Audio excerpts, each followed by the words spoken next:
Hello, my name is Elizabeth Pichette. Today I'm here to answer my creative critical reflection questions for my ACE Media Studies Comp 1 portfolio. Starting off with the first question, how does your magazine use conventions? Well, by using traditional formats and techniques in my cover page, table of contents, and double page spread, I do just that. Firstly, on my cover page, I included a large and bolded print of my magazine title, as you can see on the top of my page. This is conventionally done in almost all magazines to tell the audience who is producing this issue. On the left side of my page, you can see cover lines, which consist of a few articles inside my magazine. As you can see that one of them is bolded, that is conventionally done to tell the audience which is the most important article of my magazine.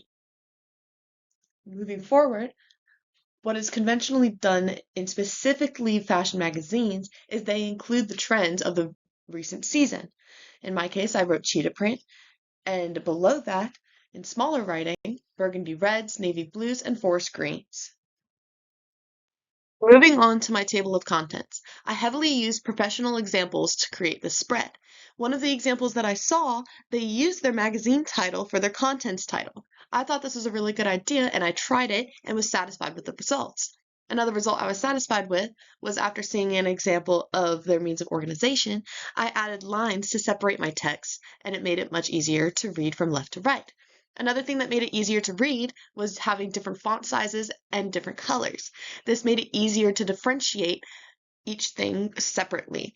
Those things are also simple conventions that have been used in many, many magazines, such as subheadings, titles, descriptions, and page numbers.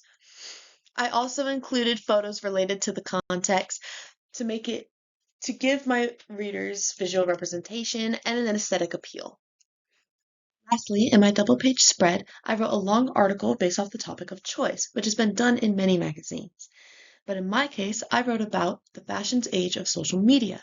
In addition to my long article, to extend my point, I conducted an interview with one of my peers, which I included in text on the right. To separate my two texts, I included photos that are also closely related to give my audience a visual representation of the context described in my texts. Second question is, how does your magazine represent social groups and issues? Well, I did that by including articles that surround the topics of fashion changing and evolving, whether that's positive or negative. The titles such as Fashion's New Age of Social Media and Professional versus Social Media emphasize fashion's growth. Fashion's growth is based around a certain social group of people who are actually interested in fashion, that industry, their clothing, how they express themselves. And in these articles, I decide to emphasize that and play a role. And also with issues, there are many controversies of fashion, which is why in professional and social media, it is very different between the two. And I talk about that and do a bunch of compare and contrasts to explain that and get my point across that it is very different.